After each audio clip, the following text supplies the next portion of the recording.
something that's been coming up in my group calls a lot, which is you're starting to work on your own vibe. You're starting to feel more joy. Your mindset is getting better, but then the people in your life are killing your vibe, whether it's intentionally or not intentionally. It's just the way that they, operate in their own lives. Thank you. But in some shape or form, they are impacting your vibe and what to do when you and your mindset is elevating, your mood is elevating, but there are people in your life, whether that's family members, whether that's friends, spouses, partners, that are maybe not elevating at the same pace as you or not elevating at all. What do you do, or how do you know if that's something that's impacting your vibe? The reason I wanted to talk about this today, hold on, I have a little squirmy. What you doing? You just squirming around. You just squirming around. The reason I wanted to talk about this today was because if you are trying to manifest something, reach a goal, obtain any type of success in an area that you're striving for, your point of attraction, right? The point that we attract from is our vibration. So your mood, if you're experiencing joy, that's so important from a manifestation standpoint, right? If you're in a negative space or your vibe is constantly being killed by other people in your life, then that is going to affect how you manifest and how quickly you manifest, but also what you manifest, what you attract into your life, right? Because like attracts like, we attract in harmony. So if you are coming from a place of high vibration, joy, excitement, you're aligning with your manifested self, you are being her or him in the present moment, you're going to attract that, right? But if you're constantly bombarded with negativity and then your mindset is affected by this negativity, you're going to attract from that space as well. So that's why it's so important for us to protect our vibe. I'm going to jump right into these tips because I'm going to save this video. Do you want to talk a little bit? You want to talk a little bit? How is your vibe? But first, I did want to talk about some of the dangers. I put this in my Instagram reel today of letting people kill your vibe. So the first thing is it takes so much more energy. So let's say you have worked on your mindset, you're meditating, you're doing what makes you happy, you are in a good space, and then you allow someone, and I say allow for a very specific reason, to come in and kill your vibe. And I say that because it's our duty to protect our vibe, right? It's going to take you much more energy and much more time to get back into a good mood than it is to put up those boundaries and do the things that you need to do to protect your vibe to maintain a good mood. So again, it takes you more time to regain a good mood than it does to maintain a good mood. So that's one of the dangers of not protecting your vibe. Another danger is you put your mood at the mercy of other people, right? So if you're in a space where either you're a people pleaser or you have poor boundaries, whatever the case may be, and you allow people to come in and affect your mood, your vibe, your mindset, your mood and how you feel is going to be at the mercy of the people in your life, right? And it's going to fluctuate depending on what's going on with the people in your life.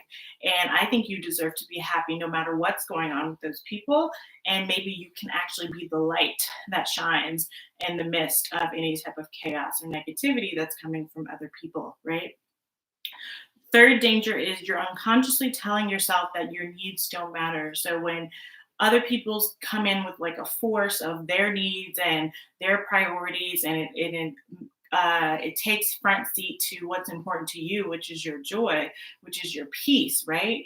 You're subconsciously telling your inner self, your mindset, that my needs don't matter and other people's needs are a priority.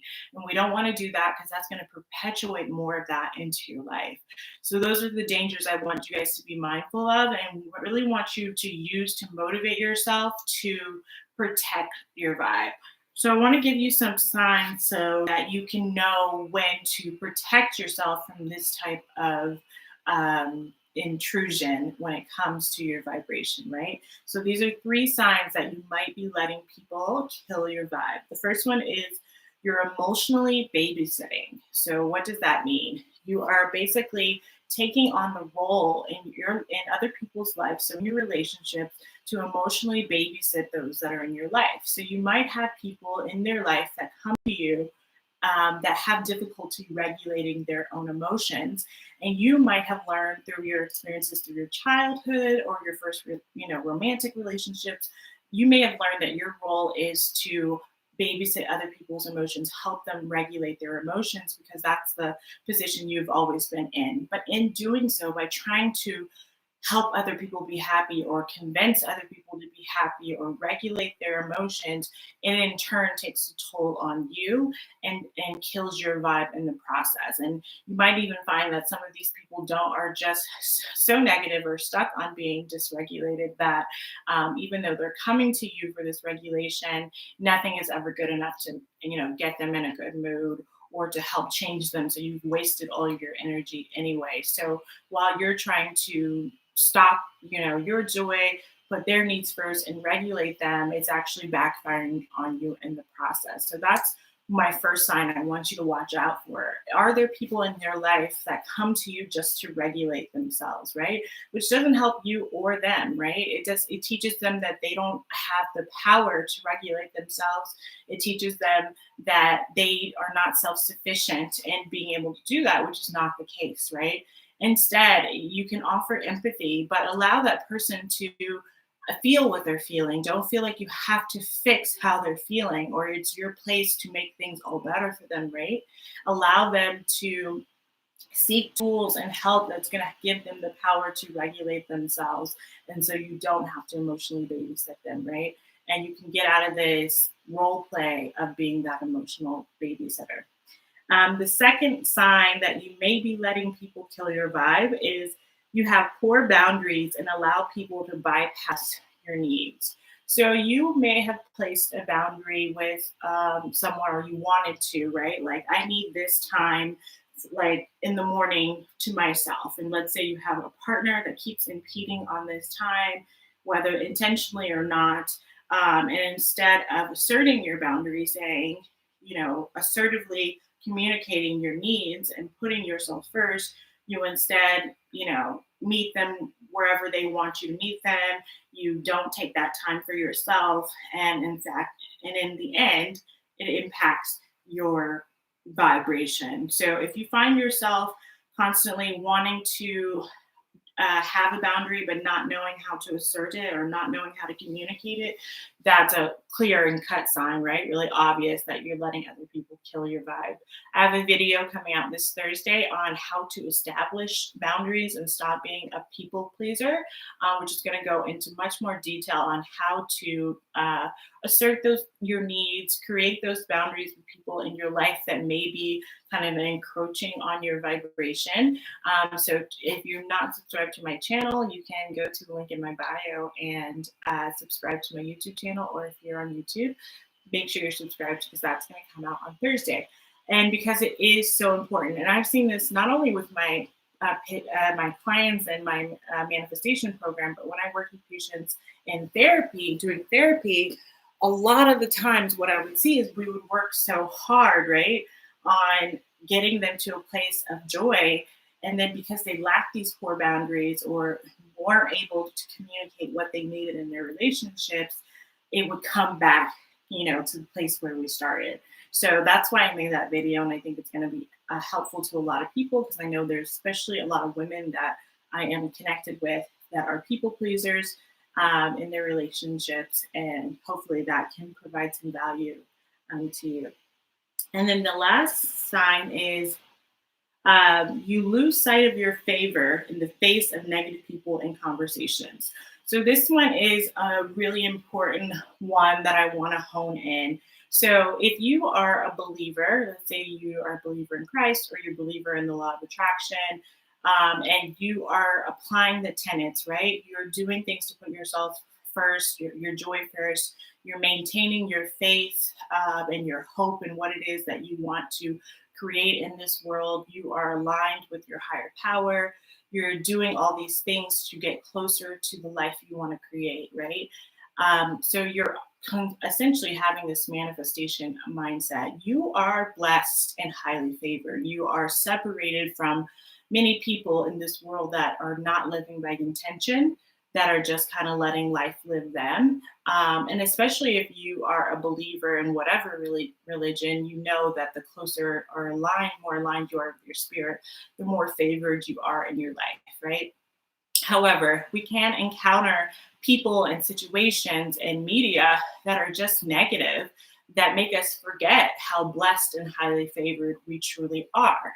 So you might get in a conversation with a Debbie Downer, and she's talking about COVID and how horrible it is, and in the back of your mind how, even though it's been difficult and challenging, there's brought some serious blessings, and you've been favored and blessed to be healthy yourself, or been able to survive, if you did contract it. So all the positive things and how this last year has been a blessing. But talking to this Debbie Downer, you get sucked in and you forget your favor, right?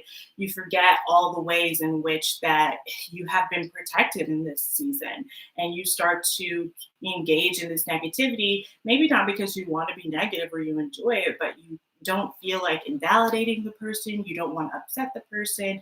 You want to seem like you're empathetic, right? And so you get sucked down to this negativity hole. Or let's say you watch a lot of news. You know that you're blessed and highly favored. You know that you're making an impact in the world in the way you want to. But if you watch more than 15 minutes these days, you'll know that it clearly and very quickly can steal your joy, right? And you can forget your favor. So my suggestion in those situations, when you're faced with either like just a negative person or negative media, turn it off, the media, because that's very easy. But let's say it's a friend, right, that is just maybe depressed and is negative because that's the mindset that she's in. Don't try to feel like you have to go down the rabbit hole. Remember that you can hold on to your favor, you can proclaim it, and there are ways that either you can end that conversation. I'll pause there. You can end that conversation, or you can pivot. And if the person is not willing or open to the pivot that you bring to the conversation, it doesn't mean you have to continue in that negativity. You can agree to disagree, right?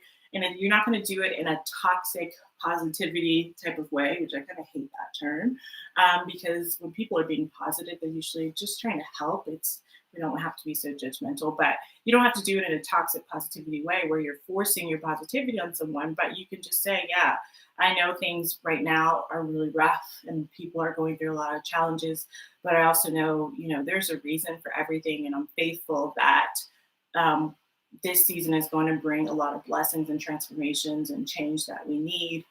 And I, for one, am grateful that I'm being protected and that I have been protected and my family has been protected. They can take it or leave it, but you don't have to go down the rabbit hole. So that's my third sign, really, of if you are letting people kill your vibe, is if you are forgetting your favor, forgetting how you are protected. Yeah. Um, and going down those rabbit holes of negativity with people, which you have the right not to do. You have the right to um, step away from, to pivot and to do your own thing, right? So, do you guys have any questions? This one was a little bit quicker because it's my first week back from maternity.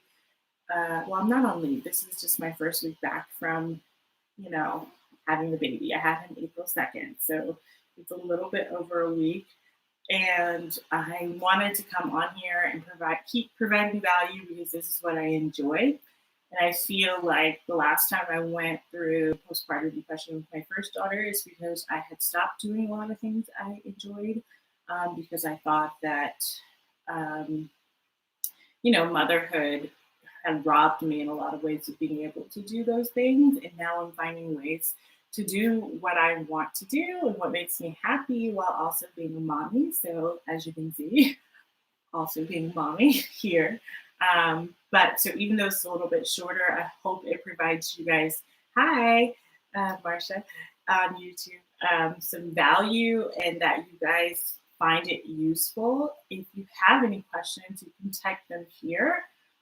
Or if you're watching the replay of this, just type it in the comments or DM me on Instagram at underscore Tiffany Shelton. I'm always happy to chat about these kinds of things. It brings me joy to be able to help in any way that I can.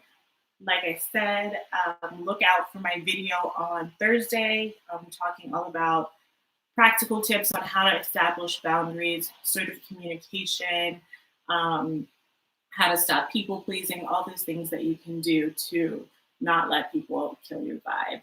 Um, but if there's no questions, I'll end this one a little bit early.